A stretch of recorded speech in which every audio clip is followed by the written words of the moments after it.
요한일서 5장 1절에서 5절 말씀입니다. 예수께서 그리스도에 있음을 믿는 자마다 하나님께로부터 난 자니 또한 나으신 이를 사랑하는 자마다 그에게서 난 자를 사랑하느니라. 우리가 하나님을 사랑하고 그의 계명들을 지킬 때에 이로써 우리가 하나님의 자녀를 사랑하는 줄을 아느니라. 하나님을 사랑하는 것은 이것이니 우리가 그의 계명들을 지키는 것이라. 그의 계명들은 무거운 것이 아니로다. 무릇 하나님께로부터 난 자마다 세상을 이기느니라. 세상을 이기는 승리는 이것이니 우리의 믿음이니라. 예수께서 하나님의 아들이심을 믿는 자가 아니면 세상을 이기는 자가 누구냐? 아멘. 착한 사람이 나쁜 사람을 앞장서서 이끌고 가면 나쁜 사람이 착한 사람이 될 가능성이 있습니다. 늘 착한 사람을 따라가다 보면 어느새 물이 서며 들어가서 그 나쁜 사람도 착한 사람이 되는 것이죠. 반대로 나쁜 사람이 착한 사람을 이끌고 지도해 나가면 착한 사람은 나쁜 사람이 될 확률이 높습니다. 누가 이끄느냐 문제입니다. 착한 사람이 이끄느냐, 나쁜 사람이 착한 사람을 이끄느냐. 이 세상은 원래부터 하나님의 것, 즉 창조자로부터 지원받은 창조의 세계입니다. 원래부터 하나님의 것인데 그러면 지금은 어떻다는 것입니까? 사탄의 소나기에 그 지배하에 있는 하나님의 자녀들이 많이 있다라는 것입니다. 모두가 다 하나님의 것이 아닌 것은 이 세상에 단 하나도 없습니다. 보는 세상, 보이지 않는 세상, 그 모두가 다 하나님의 창조의 세계이기 때문입니다. 그런 세상, 하나님이 창조하신 이 세상, 그 창조의 세계에 자신의 형상인 인간 마지막 날에 창조하셨습니다. 그리고 이 세계를 창조하신 이 물질의 세계를 하나님의 창조의 형상으로, 하나님의 형상으로 닮은 인간에게 이 물질의 세계를 지배하고 관리하도록 부탁하셨습니다. 맡기셨습니다. 다른 말로 말하면 이 세상을 하나님의 자녀에게 주셨습니다. 세상을 주신 것입니다. 그런데 세상이 우리 안에 들어와 있습니까? 우리가 이 세상을 하나님의 것으로 대하고 다스리고 관리할 능력이 없어져 버렸습니다. 능력 상실입니다. 원래 능력이 있었는데 사용을 안 하거나 잘못 사용해서 능력이 소멸되거나 빼앗긴 결과입니다. 하나님은 이제 그 빼앗긴 이 창조의 세계를, 소멸된 능력을 그리스도 예수 안에서 회복을 하십니다.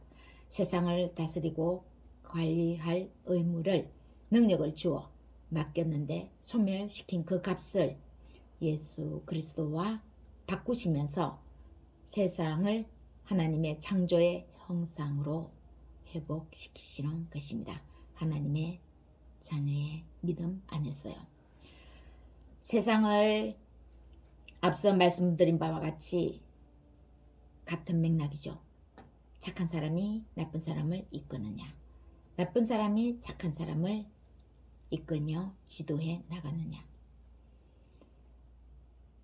그리스도 예수 안에서 하나님의 자녀들이 세상을 이끌어가느냐, 그리스도 예수 안에서 세상을 대하느냐, 그리스도 예수와 상관없이 세상을 대하며 사느냐. 이 차이는 단지 생각의 차이 같지만 이 생각의 차이, 이 믿음의 차이는 곧 죽느냐 사느냐의 결과를 낳습니다. 죽느냐 사느냐 그 이전에 이기느냐 지느냐 끌려가느냐 끌어가느냐의 단순한 결과들도 있습니다.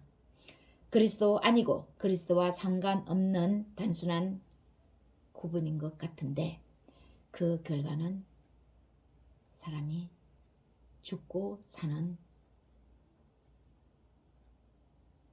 결과를 낳는다는 것입니다.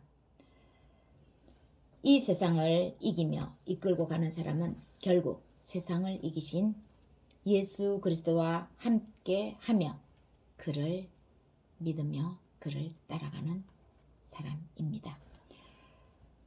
그런 사람은 하나님을 사랑하는 사람입니다. 또 하나님의 자녀를 사랑하는 사람입니다. 하나님께서 낳으신 자, 독생자 예수 그리스도를 먼저 사랑하면 그와 함께하는 믿음을 가진 자, 하나님의 자녀를 사랑하고 또 유기된 자, 그런 자들까지도 사랑하고 또 아직도 그리스도 밖에 있지만 그리스도 안에 들어올 그 모든 하나님의 자녀들을 하나님의 사랑의 관점으로 사랑하며 대하는 것입니다. 그것이 하나님의 계명들을 지키는 것입니다. 누구든지 하나님을 사랑하노라 하고 그 형제를 미워하면 이는 거짓말하는 자니 보는 바 그 형제를 사랑하지 아니하는 자는 보지 못하는 바 하나님을 사랑할 수 없느니라. 우리가 이 계명을 주께 받았나니 하나님을 사랑하는 자는 또한 그 형제를 사랑하느니라. 계명이 때로는 무거운 것 같아 보일 수 있습니다. 왜냐하면 우리는 너무나 나약하고 연약합니다. 우리의 나약함은 연약함은 원수를 사랑하라. 원수를 위해 기도하라. 축복하라. 어떻게 이 우리의 연약함이 나약함이 하나님의 그 계명을 감히 실천해 나갈 수 있겠습니까? 그러나 그의 계명들은 하나님께서 오늘 말씀하시죠. 무거운 것이 아니로다.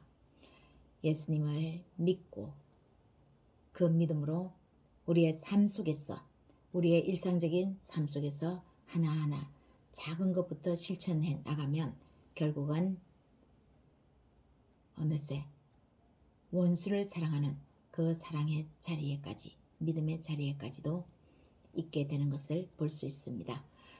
큰 목표가 있습니까? 큰 목표는 작은 것 하나를 실천해 나갈 때 하나하나 쌓으며 큰 목표에 다다르게 됩니다.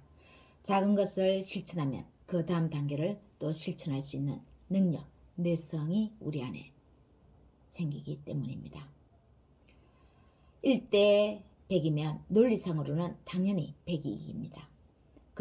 그러나 그리스도 안에서 그와 함께 한다는 것은 이런 수의 논리가 아닙니다. 세상과 맞섰을 때 혼자 힘으로는 이길 수 없지만 세상보다 힘이 강하신 예수 그리스도를 믿고 나아가면 출렁거리며 넘실대는 우리 앞에 홍수가 넘실대도 우리는 그 홍수마저도 건너가게 되는 것입니다. 건너갑니다. 그래서 세상은 어떻게 대하느냐의 관점입니다. 생각의 관점. 이 생각의 관점은 믿음의 관점입니다. 그리스도 밖에서 그리스도와 상관없이 대하면 화려하고 빛나서 이길 것 같아서 지배할 것 같아서 따라가 보지만 그러나 그 결과는 그 화려함에 그 거짓 빛남에 어느새 물들어서 노예가 되어 있는 우리 자신을 봅니다. 마약류입니다. 술 종류 등입니다. 이와 반대로 그리스도와 함께 그 안에서 세상을 대하면 화려한 것이 없고 빛나지 않고 지는 것 같지만 결국은 그 겸손함이, 자기를 낮추는 낮춤이, 자기를 버리는 자존감이 세상을 이끌어가는 그 자리에 결국 서 있게 됩니다. 십자가의 죽음이 이를 증거해 줍니다. 예수 그리스도께서 바로 이 길을 먼저 우리에게 보이시면서 따라오라고 말씀하시는 것입니다. 우리는 할 수 없지만 예수 그리스도의 십자가의 죽음을 나의 죽음으로, 우리의 죽음으로 함께 따라가면 그것은 죽음이 아니라 사는 결과입니다. 부활의 영광입니다. 사랑하는 여러분, 세상을 이기는 승리는 그분이 창조하신 창조물에 마음을 빼앗기는 사랑이 아닙니다. 진리를 사랑하느냐, 진리에 의해 만들어진 부수적인 것에 마음을 온통 빼앗기느냐, 곧 우리의 자유의지이고 우리의 선택입니다. 이것을 선택하는 것은 우리에게 하나님께서 선택할 수 있는 자유의지를 주신 것입니다. 그러나 그 결과는 자유의지에 의해서 세상을 이기느냐, 세상에 먹히느냐의 결과를 낳습니다. 결국은 그 마지막 길은 사망이냐 생명이냐입니다. 우리를 낳으신 창조주를 알고 하나님을 사랑하고 그를 믿는 자는 세상을 이기며 나아갑니다. 하나님이 우리에게 주신 말씀, 그의 계명들을 잘 들으며 따라가는 것이야말로 예수 그리스도를 믿는 믿음에 행하는 것입니다. 행동하는 것입니다. 우리에게는 지정의를 주셨죠. 그러나 마지막에 이 의지적인 행동이 따라가 주지 않는다면 지적이고 정적인 우리의 이 모습들이 무용지물에 해당됩니다. 오늘도 이 믿음의 아래 거하여서 예수 그리스도와 함께 나아가시기를 소망합니다. 이 믿음의 끝에는 그리스도 예수와 함께 모든 것을 누리는 우리의 삶입니다. 이 믿음에 거하는 우리 모두가 되시기를 예수님의 이름으로 축원합니다.